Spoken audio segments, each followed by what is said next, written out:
2 days after 11 people were shot dead by a gunman near Los Angeles, there's been a new deadly gun attack in California. 7 people have been killed at 2 farms near Half Moon Bay, south of San Francisco. Pictures show the suspect being pinned to the ground and taken into custody without further incident after he was found in his car. He's been identified as Xiao Junli, a 67-year-old man who worked at one of the locations where the shootings took place. His victims are thought to be Chinese-American farm workers.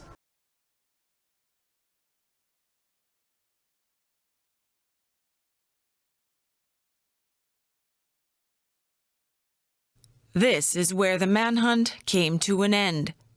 Security forces surrounded a white van in Torrance, California, 45 kilometers from the site of the mass shooting. Authorities say the suspect had already shot himself before the SWAT team approached the vehicle. He was named as Hu Can Tran, 72 years old. Police say he entered a second club in a neighboring city, but was disarmed by 2 citizens.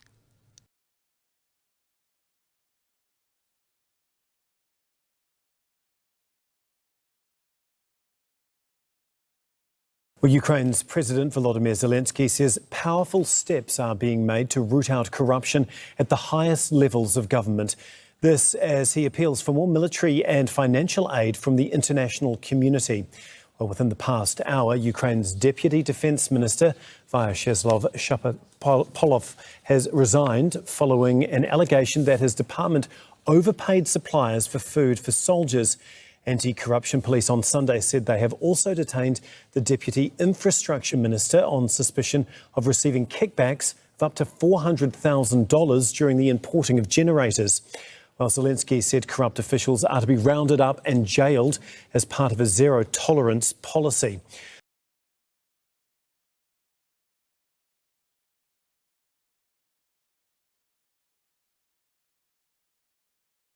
Pakistan's energy minister says the national electricity grid in that country has been restored after its worst breakdown in months.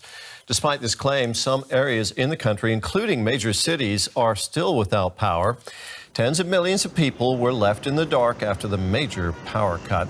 Authorities have blamed the outage on a voltage surge after generators were temporarily switched off to save energy.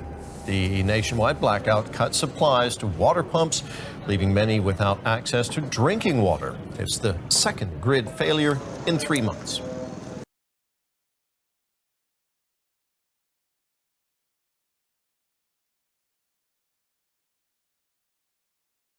South Korea plans to test launch an air-to-ground hypersonic missile in 2024.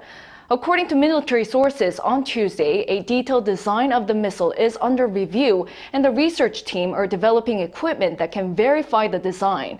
With this progress, they said a guided missile could be assembled in the second half of this year, and there's a possibility of a test launch next year.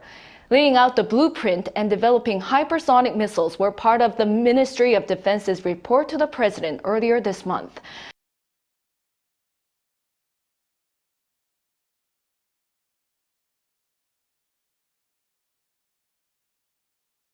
Ghislaine Maxwell, introduced on Britain's Talk TV as the most notorious female prison inmate on the planet, offering not a single word of apology for her victims. Instead, a series of unsubstantiated claims, including that Jeffrey Epstein's suicide in prison while awaiting his sex trafficking trial in 2019 was something more sinister. I believe that he was murdered. Well, I was shocked. And I wondered how it had happened. I obviously wish I'd never met him. The disgraced British socialite questioning Virginia Giuffre's evidence against Prince Andrew and calling that infamous photo of the pair relied on as evidence against the Duke of York a fake.